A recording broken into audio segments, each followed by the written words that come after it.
Yauri, Hoppe, Ara, Hairunga, Hairaro, Hey, Ara, Hairunga, Hairaro, Hey, Ara, Toia, Mai, Ewaka, Ite Urunga, Ewaka, Ite Moenga, Ewaka, Ite Takotoranga, Takotoai, Ewaka.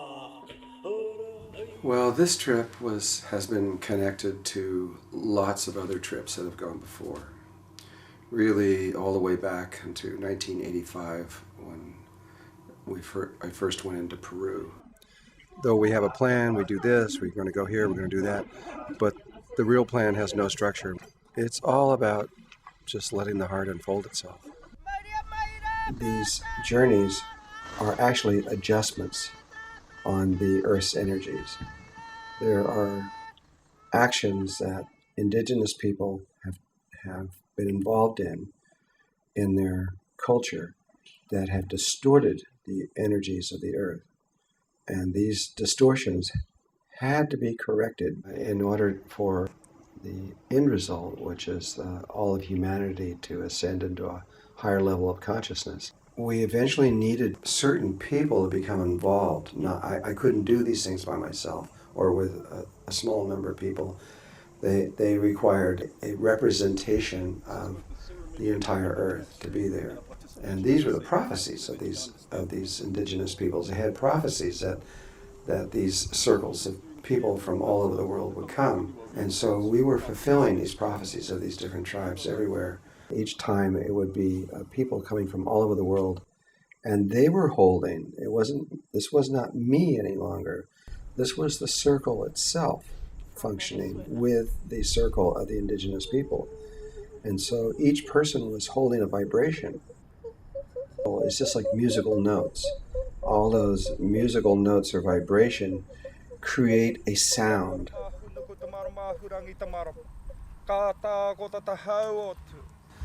And that vibration is the guiding light. It is what has allowed us to get in through the protective shields that all these tribes have.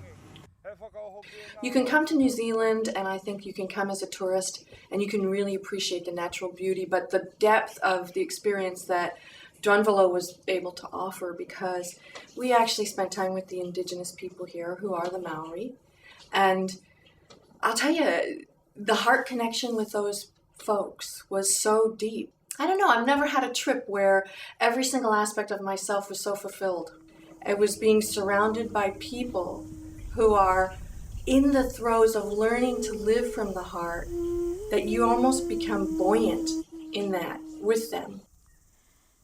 But if you can imagine that through the divine inspiration of through the nose, and again closer to that crown, that energetic force through the crown, then it creates a different sacredness in the actual. These trips, and this trip in particular, was here to remind me that there is a whole another world that's so important, a spiritual world, and to make those connections with Mother Earth and Father Sky on a daily basis. It's hard to remember to do that when you get home and get the pressures of normal life. But so it's definitely a spiritual journey for me. There's an electromagnetic field that extends around the planet. It's just a geometrical field. It's the field that was created 13,000 years ago. And so all the pyramids and temples and certain mountains and sacred places around the world, there's 83,000 of these places on the surface of the earth, have been put into place by many indigenous tribes and cultures. And all of these different places are what has created this grid that's around the earth. In my meeting house, we had only one of these, and it was called Pautoko Manawa, which is the heart pole that holds everything up. The cycle that we're in, the precession of the equinoxes, there's an axis that runs through the earth that we spin on, and that axis has a wobble in it. It takes 25,920 years for that wobble to go around one time. And that's the end of the cycle that the Mayans are referring to. It's this huge, long cycle that's ending on December 21st, 2012. From my heart to the heart of this land and the heart of these people. And so all of everything we've been doing is based on either the combination of what is happening with this polarity shift that's going on, or balancing the final balancing of the grids that are around the Earth. We make the corrections that they know they have to make, and they can't do it by themselves. They've tried, and they know they have to have an outside energy to do it. And so this magic occurs everywhere where we've been going.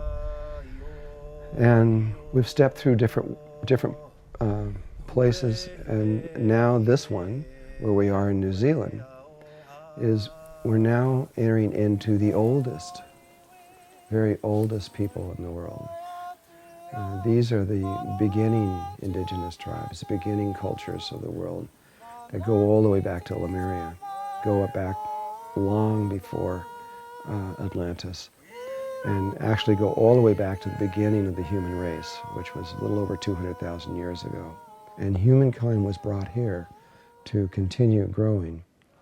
And so it was this race, the Polynesian race, that we're the ones that it was what we were intended to be, which was a very female way of expressing life, purely from the heart, without the mental constraints.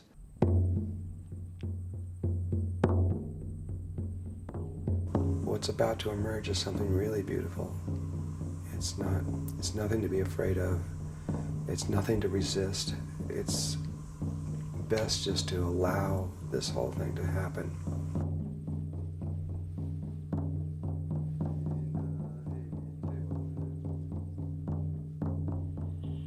Yauri, hobe, ara hairunga hairaro, hey.